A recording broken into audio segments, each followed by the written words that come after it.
খুবই চুপচাপ, কথা খুব কম বলতো এবং খুব আস্তে আস্তে।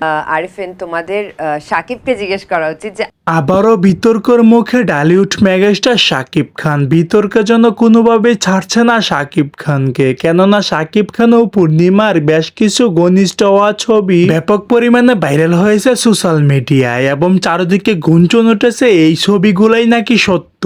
এবং আরো জানা গেছে যে তাদের মধ্যে নাকি বেশ কিছুদিন ধরেই অবৈধ সম্পর্ক চলছিল, কিন্তু কতটা সত্য এখনো মিলেনি। কিন্তু এই বিষয় নিয়ে মুখ খুলেছেন ওপার বাংলার জনপ্রিয় অভিনেত্রী মিমি চক্রবর্তী।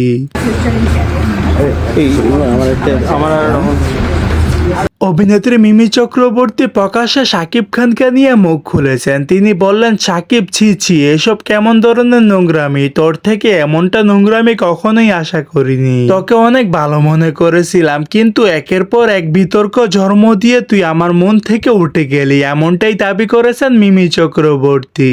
আমরা এখন শাকিব খান ও পূর্ণিমার সম্পর্ক নিয়ে পূর্ণিমার কাছে বিস্তারিত জানতে চাইবো। খুব কম বলতো এবং খুব আস্তে আস্তে সফট স্পোকেন একটা ছেলে। খুব একটা কথা বলে না কারোর সাথে, সেটাও কথা বলে না ওরকমভাবে, কোনো ডিস্টার্ব কিছুই নেই। কাজ করে যাচ্ছি, কাজ শেষ, সব শেষ, মানে যতটুকু ওর সাথে আমি কাজ করেছি। তবে কাজ করতে করতে আস্তে আস্তে যখন ওর সাথে একটা ভালো ফ্রেন্ডশিপ হয়, ও ছোটো ছোটো একটু একটু করে কিন্তু ওর মধ্যে কিন্তু একটু হিউমার ব্যাপারটা আছে। সো দর্শক, আজকের এই ভিডিওটি এই পর্যন্তই। যদি ভিডিওটি ভালো লেগে থাকে তাহলে ভিডিওতে একটি লাইক, একটি কমেন্ট আর অবশ্যই চ্যানেলটি সাবস্ক্রাইব করতে ভুলবেন না।